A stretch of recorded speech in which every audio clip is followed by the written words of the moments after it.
आप सभी को प्रणाम। शुरुआत करते हैं आज का सेशन, जिसका टाइटल है टेल्यूरिक करंट। उसको हिंदी में सरल शब्द में ये समझ सकते हैं कि ये धरती का एक दिव्य ऊर्जा है, जिसके बारे में आज हम पहली बार समझने जा रहे हैं।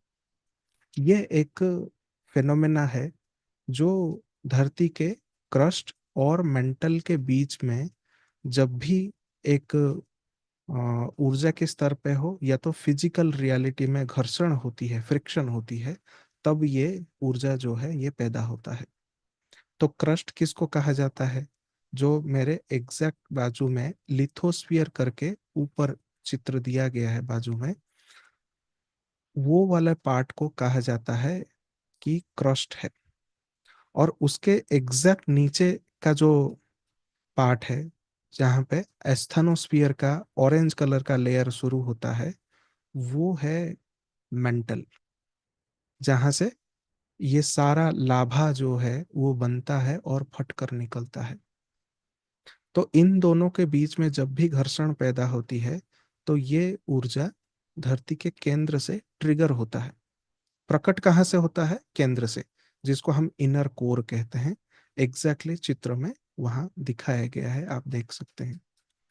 तो सितंबर 1862 में एक साइंटिस्ट रहे लैमंट करके, उन्होंने ये खोज कर बताया कि जो अल्प्स पर्वतमाला है म्यूनिक में, जर्मन का, तो वहाँ पे एक ऊर्जा का महसूस उन्होंने किया। वहाँ पे बहुत सारा चीज शोध करने के बाद पता चला कि एक ऐसा ऊर्जा है जो धरती के केंद्र से ट्रिगर होकर पूरे आसमान तक वो फैलता रहता है।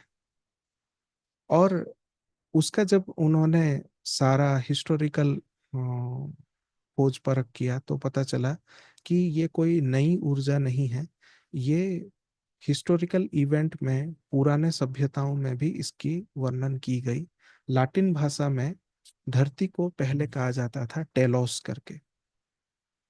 और टेलोस उस सभ्यता का समय का नाम है जिस समय एटलांटिस हुआ करता था और धरती के ऊपर जायंट्स भी रहते थे।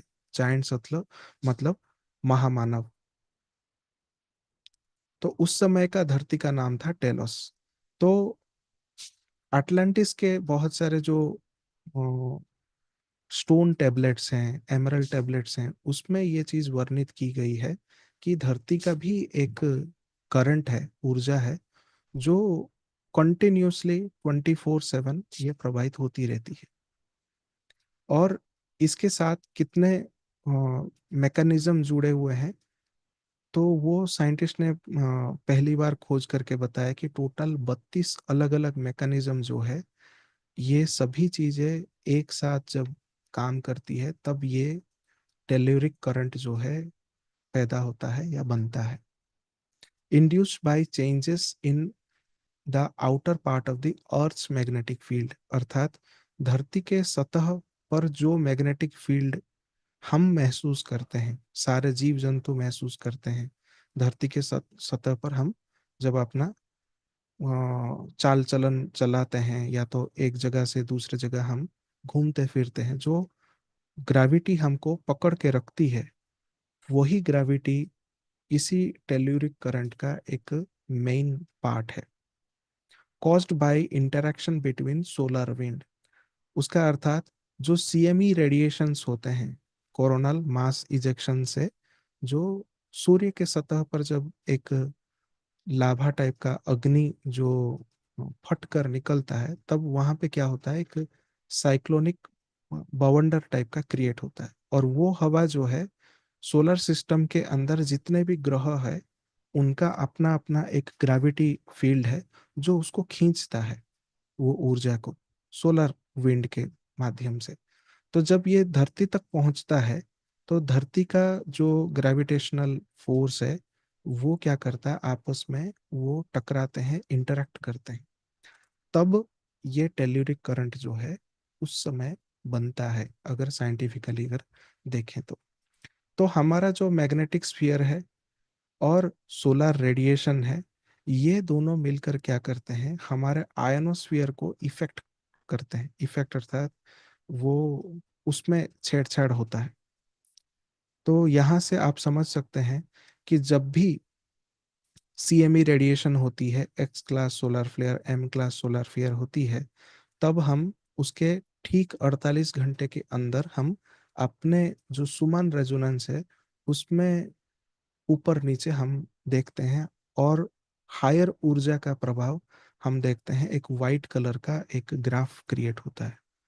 उसका अर्थात है कि एक तीव्र ऊर्जा सोलर रेडिएशन के माध्यम से आया, और धरती के केंद्र से जब वो रिसीव होने के बाद वापस रेडिएट होता है हवा में, तब क्या होता है, सुमन रेजोनेंस में पीक आती है। तो ये क्या करता है, डायरेक्टली हमारे आयोनोस्फीयर को तोड़ता है या तो हानि पहुंचाता है। इसीलिए बहुत सारे न्यूज़ मीडिया या तो ऑर्गेनाइजेशंस जो है वो डराते हैं कि ये हायर सोलर फ्लेयर के वजह से ये सारा टेक्नोलॉजी जो है एक दिन ठप हो जाएगा, बंद हो जाएगा। उसका रीजन है कि ये टाइम टू टाइम जो धरती का टेल्यूरिक करंट जो बढ़ रहा है, वो उसका एक मेन रीजन है। The currents are extremely low frequency. तो ये जो टेल्यूरिक करंट है, इसका फ्रीक्वेंसी कितना है, वो एकदम लो फ्रीक्वेंसी वाले, जिसको ईएलएफ कहा जाता है। ये जो ईएलएफ है ये नेचुरल है। तो साल 2008 में एक आश्चर्यजनक एक पेटेंट फाइल किया गया। किससे? रशिया से। और उन्होंने ये चीज फाइंड करके ये टेक्नोलॉजी को लाया कि एक सिंगल तार से धरती के टेल्यूरिक करंट को हम हार्नेस कर सकते हैं, यानी कि हम लाकर यूज कर सकते हैं केवल एक ही तार से। मैंने उस पेटेंट को पढ़ा, उसमें क्लियरली वो सारा मैकेनिज्म बताया गया कि कैसे उन्होंने अपने सारे इंडस्ट्रियल मैकेनिज्म को इसी टेल्यूरिक करंट के आधार पे शिफ्ट करके साल 2008 से वो सारा ऑपरेट कर रहे हैं। तो क्यों पूरे दुनिया भर में इस टेक्नोलॉजी को, या तो इस जो धरती का जो एक ऊर्जा है, जो नेचुरल एनर्जी है, उसको क्यों यूज नहीं की जा रही? आइए आगे बढ़ते हैं, उसको और डिटेल समझते हैं। अब प्रश्न ये उठेगा कि क्यों यह टॉपिक लिया गया।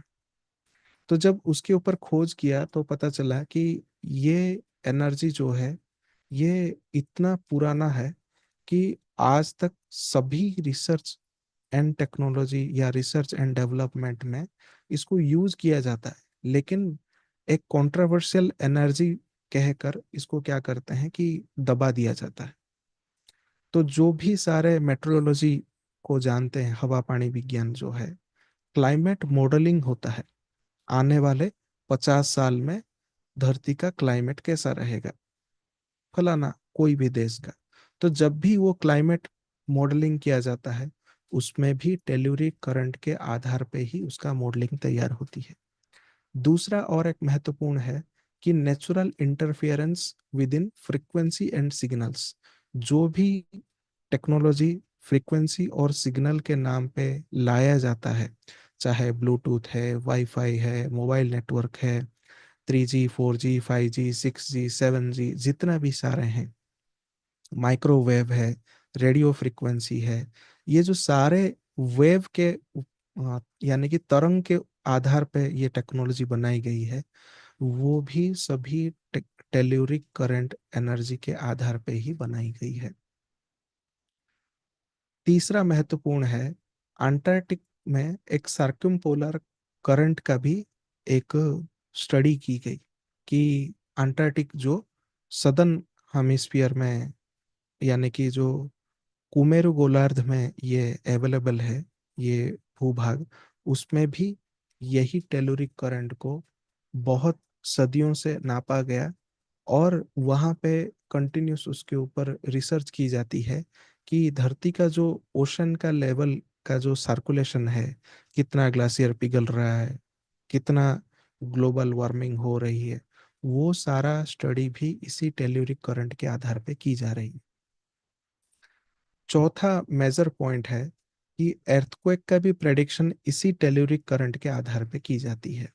जितने भी सिस्मिक इंडेक्स है, अ, और दूसरा जो अर्थक्वेक रिलेटेड जो सारे स्टडीज की जाती है, इसी टेल्यूरिक करंट को स्टडी करके ही उसका एक डिटेक्टर सिस्मिक इंडेक्स बनाया गया, जिसके आधार पर यह रिकॉर्ड किया जाता है।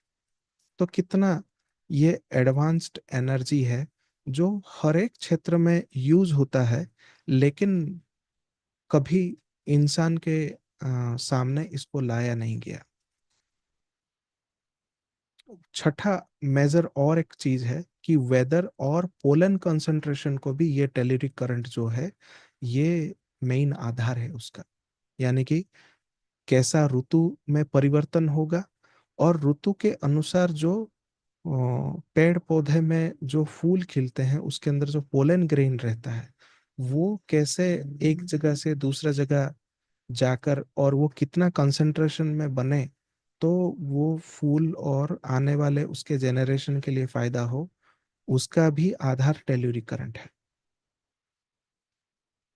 सातवां पॉइंट क्या है कि इम्पैक्ट ऑन कॉन्शियसनेस, यानी कि धरती में जितने सारे जीव हैं, जितनों के अंदर जैसे स्टेट ऑफ कॉन्शियसनेस है, उन सब के ऊपर भी ये टेल्यूरिक करंट जो है डायरेक्टली इफेक्ट करता है,